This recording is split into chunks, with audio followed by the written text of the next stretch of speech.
Géolocaliser son enfant, mais est-ce une folie ou pas?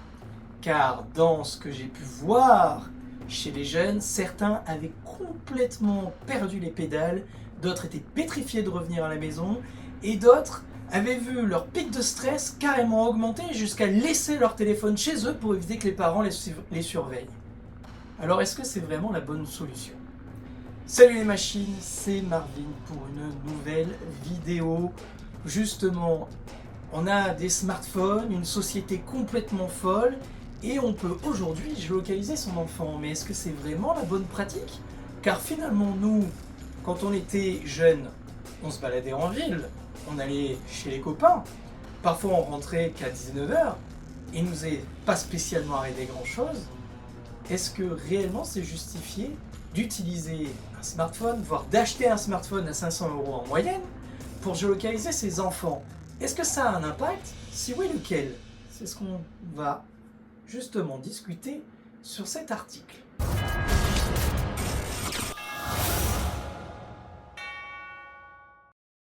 Ça y est, nous sommes sur l'article en question, faut-il géolocaliser son enfant, etc. Donc, que dit exactement cet article? Nous allons le découvrir maintenant. Donc, géolocaliser son enfant est un geste banal pour de plus en plus de parents, et ça c'est vrai, je le vois très régulièrement en conférence. Alors, ils préconisent, enfin en tout cas les parents équipent de plus en plus les enfants de montres connectées ou de traceurs, et même des AirTags des fois. Alors, ces appareils GPS sont largement démocratisés, localiser son enfant en temps réel et en message et d'appeler rapidement un parent en cas de problème. C'est évidemment ce que me disent les enfants pour justifier leur smartphone au primaire ou début collège, et c'est ce que me disent aussi les parents. Et on voit que Sébastien, papa de deux ados de 13 à 16 ans, a choisi de les géolocaliser à partir de leur téléphone portable. Je le fais par rapport à la société au risque d'accident. Si l'un d'eux a un souci, il veut pouvoir le retrouver et l'aider, autant que les moyens technologiques actuels lui permettent. Maëva est mère d'une fille de 13 ans, elle a aussi choisi de l'équiper d'un traceur glissé dans son cartable. Ma fille rentre seule du collège.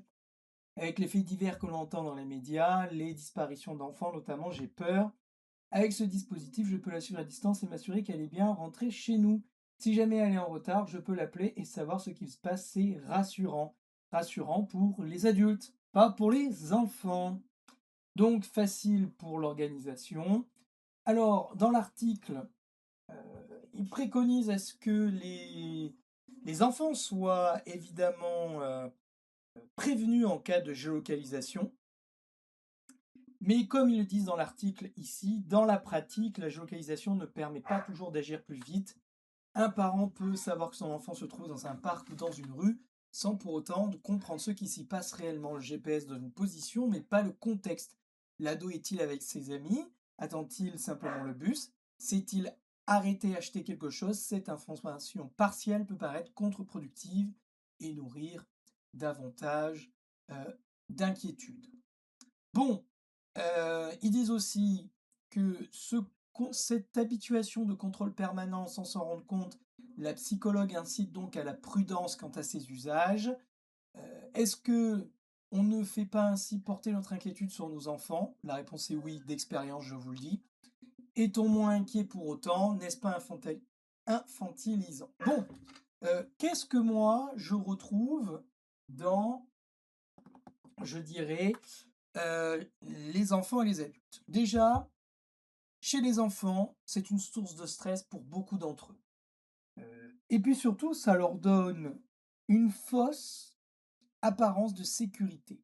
C'est-à-dire que laisser son enfant avec un smartphone, c'est quand même lui donner la possibilité d'aller sur Internet quand il veut, tout seul, avec tout ce qui s'y passe. Les gros Robert, 55 ans, prédateurs sexuels, ils sont bien plus sur Roblox, TikTok, par exemple, que dans la rue. Et des jeunes qui se sont fait avoir par les réseaux sociaux, les jeux vidéo, il y en a bien plus que dans la vraie vie. Donc, pour moi, c'est donner la possibilité à l'enfant de se retrouver avec des photos à caractère sexuel non consenti, des conversations ou des rendez-vous, ou la fuite de données personnelles qui peuvent se retourner contre l'enfant si celui-là, en plus, est naïf et donne ses données personnelles, que de se retrouver en face de la mauvaise personne dans la rue. Et ça, c'est une catastrophe parce que des enfants qui ont fait le mauvais choix, j'en ai eu plein, ceux qui ont des groupes Snapchat et se retrouvent on va dire, accepter la personne dans des groupes avec des, photos comme des nudes, sur le téléphone des enfants. Il y en a plein qui m'en ont fait. Le témoignage est des enfants, je ne parle pas des enfants, même pas de lycéens, je parle de collégiens, je parle même d'enfants, d'élèves de primaire. 50% des jeunes de primaire ont accès au smartphone. Bizarrement, la statistique relevée par la police et par moi-même dans mes conférences, un élève sur deux ont eu accès à des images pornographiques en CM2. Voilà, c'est ce que relève aujourd'hui la police et ce que relève moi-même, et ce que je relève moi-même dans les conférences. Et bizarrement, il y a à peu près un élève sur deux qui ont accès au smartphone. Un peu moins en primaire, mais c'est plus ou moins ça. Donc, madame, messieurs les parents, le problème c'est vous, c'est pas l'enfant. Et je ne peux que vous recommander de plonger dans votre enfance à vous, ce que vous pouviez faire à l'époque et ce qui vous est arrivé. Rien, vous êtes là, d'accord? Et donc, il est quand même important dans l'autonomie du jeune, dans sa capacité à expérimenter, à observer et prendre des décisions éclairées. Ça se fait par un cadre, ça se fait par des règles de sécurité de base et pas par une surveillance. Parce que ces enfants ont le droit de vote et s'ils sont habitués à être surveillés, je peux vous garantir que le gouvernement se fera un plaisir dans les années qui arrivent à mettre en place des systèmes de surveillance pour surveiller la population et détruire nos libertés individuelles. Vous avez vu avec le Covid comment ça a marché? Ça sera pire avec cette génération Z et Alpha qui aura été habituée à se faire surveiller tous les jours, H24. Ensuite, le smartphone, ça fait pas taser. S'il y a quelqu'un qui a vraiment envie d'agresser votre enfant, c'est pas parce que vous avez un smartphone géolocalisable ou une montre connectée que vous allez pouvoir sauver votre enfant. C'est pas possible. Si on a envie de agresser votre enfant, le téléphone, on le jette. C'est clairement ce qui arrive. Ça n'empêchera pas les enfants de se faire kidnapper. D'ailleurs, les statistiques le disent bien, ça n'empêche pas les enfants de se faire kidnapper. Donc, c'est pas du tout quelque chose de sain en réalité. Alors je sais qu'en tant que parent, on est très inquiet, ce qui est tout à fait normal et c'est légitime. Apprenez à faire confiance à votre enfant. Votre enfant doit gagner votre confiance par rapport à ses actions.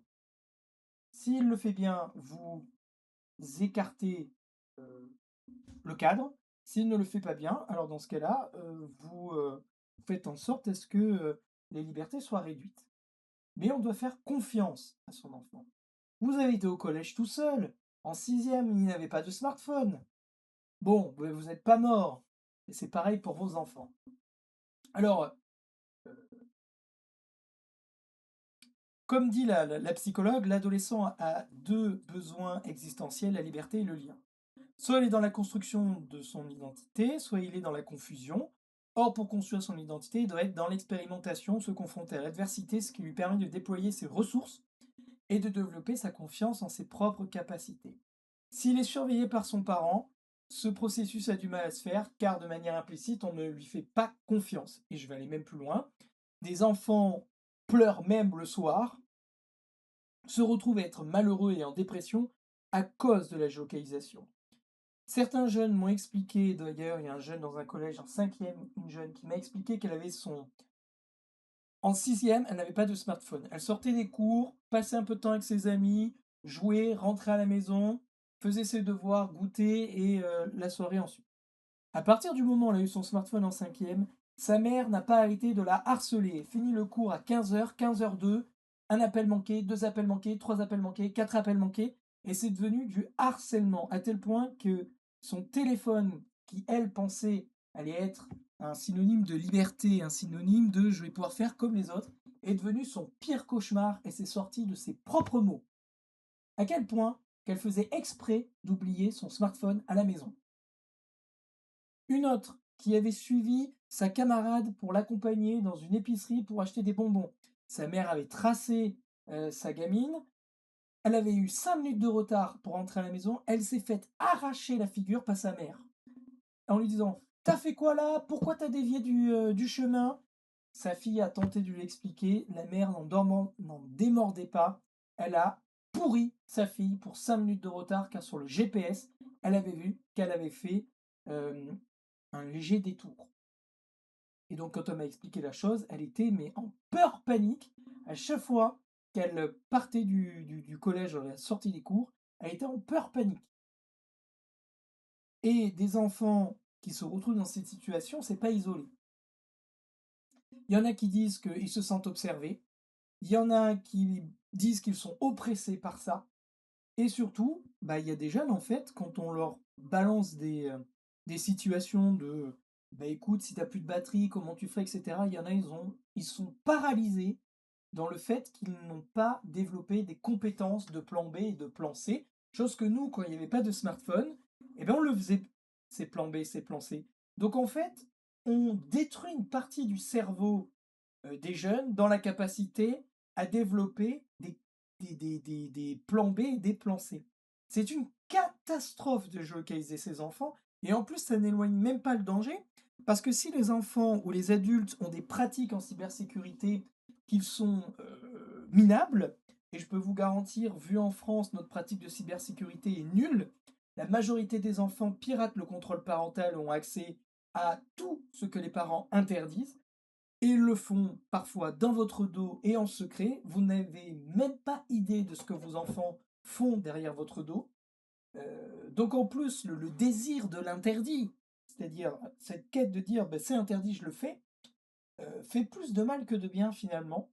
Et ça n'empêche pas le danger. Donc vaut mieux prévenir ces enfants et leur faire confiance. Si et seulement si ils sont dignes de confiance. Ça, en tant que parent, c'est à vous de juger leur degré de maturité, etc. C'est pas j'autorise tout et j'interdis tout. C'est un curseur entre la liberté et le contrôle. Ça doit être un curseur qui doit être fair play avec votre enfant. Vous ne pourrez pas ensuite, si vous avez été contrôlant avec votre enfant, vous dire pourquoi votre enfant ne prend jamais d'initiative. C'est normal, vous avez brisé ce lien-là et vous avez créé des traumas chez lui. C'est pour ça que c'est dur d'être parent. Vous ne pourrez pas tout faire. Je l'ai déjà expliqué dans ma formation d'ailleurs sur la santé mentale. Vous ne pourrez pas tout faire parfaitement et quand vous êtes par exemple parent, eh ben vous ferez des erreurs, il faut l'accepter. Mais ne soyez pas oppressant. Donc si les adolescents de Sébastien vivent très bien le fait d'être localisés, d'autres y voient un frein à leur liberté et peuvent l'appréhender comme un lien oppressant. Certains ados décrivent par exemple la sensation d'être observés en permanence, même lorsque leurs parents ne consultent pas réellement l'application. Vous, ça vous fait du mal en tant qu'adulte et vous faites du mal à votre enfant. C'est une catastrophe. Quand la géolocalisation est mal vécue, elle peut pousser les ados à désactiver le suivi GPS de leur smartphone ou autre appareil dédié. Ils savent très bien comment faire. Ah, je vous l'ai dit avec le contrôle parental. Hein. Et ils peuvent aussi simplement oublier volontairement leur smartphone à la maison. Oh, comme par hasard. Assure Ambre Pelletier. Dans ce cas, le dispositif ne fonctionne plus et des tensions peuvent apparaître autour du téléphone et du respect de la vie privée. Certains adolescents considèrent la géolocalisation comme une intrusion comparable à la lecture de leurs messages et ils ont bien raison. L'ado qui se sent trop scruté avec les règles trop restrictives peut chercher à les enfreindre. Les parents veulent bien faire, mais le cadre a besoin d'être élargi progressivement pour que l'ado fasse ses expériences. Voilà ce que je préconise. C'est pas de smartphone avant le lycée. Si vous craquez avant, vous devez mettre un cadre qui est de l'ordre de le contrôle parental, il est ce qu'il est et vous ne dérogez pas à la règle. Je rappelle que les réseaux sociaux, selon la loi de l'Union européenne appliquée par la France, c'est interdiction de s'inscrire seul avant l'âge de 15 ans. Voilà pourquoi pas de smartphone avant le lycée. Vous avez l'alternative du téléphone portable qui sert juste à téléphoner. Et si jamais vos enfants sont sur les réseaux, vous avez un droit de regard. Ce droit de regard n'est pas un droit d'espionnage. Vous avez le droit de regarder les messages de vos enfants avec eux, dans le but de faire du décryptage de l'image et d'apprendre l'empathie, et non pas à valeur de jugement et d'espionnage. Sinon, ça sera contre-productif. Et éviter la géolocalisation parce que c'est une catastrophe pour vos enfants. Voilà. Donc il faut renforcer la confiance de son ado, tout ce que préconise l'article au final. Et ensuite, il faut savoir se rassurer en tant que parent. Donc, arrêtez de regarder CNews ou bien de regarder les infos parce que je tiens à rappeler que il y a des jeux politiques dans les médias. Oui, il y a de la violence, ça a toujours existé, il y a toujours eu des gros Robert, il y a toujours eu des enlèvements, et c'est pas spécialement beaucoup plus qu'avant. Il y a la petite violence qui est beaucoup plus grande aujourd'hui qu'avant, ça c'est vrai. Mais attention, faudrait pas que ça vous travaille à vous parce que votre incapacité à vous réguler émotionnellement va détruire vos enfants. Ils vont subir le stress que vous leur procurez et ça va leur empêcher de grandir sereinement et de développer une estime d'eux-mêmes efficace et stable. Je rappelle que l'éducation des enfants est très influencée par l'état émotionnel des parents. Donc c'est comme être capitaine d'une équipe de sport. Vous pouvez douter, mais il faut pas que ça se voit. Voilà en gros un petit peu ce que je pourrais vous dire. Néanmoins, c'est difficile d'être parent, on n'a pas le manuel d'emploi. Ce que je peux vous proposer, c'est qu'évidemment, moi, sur deviennemachine.fr, je fais de l'accompagnement parental. Vous pouvez prendre rendez-vous, bien sûr, et je peux vous accompagner dans votre quotidien sur votre capacité à prendre les meilleures décisions possibles avec vos enfants. Il n'y a pas de décision magique. Il faut aussi s'adapter au caractère de l'enfant. Et ça, c'est pas évident. C'était tout pour cette vidéo. Vous voyez, c'est pas toujours évident et je peux comprendre qu'en tant que parent, on a toujours cette petite peur. Mais il faut savoir justement les maîtriser, ces émotions. Donc ce que je peux vous proposer, c'est que moi je fais de l'accompagnement parental sur les bons usages des écrans pour les enfants et les adultes, mais aussi la santé pour ceux qui veulent un accompagnement en nutrition, par exemple en développement perso. Rendez-vous sur deviennemachine.fr. Ceux qui ont aimé la vidéo, petit like, pensez à vous abonner, et moi je vous dis à la prochaine pour une nouvelle vidéo.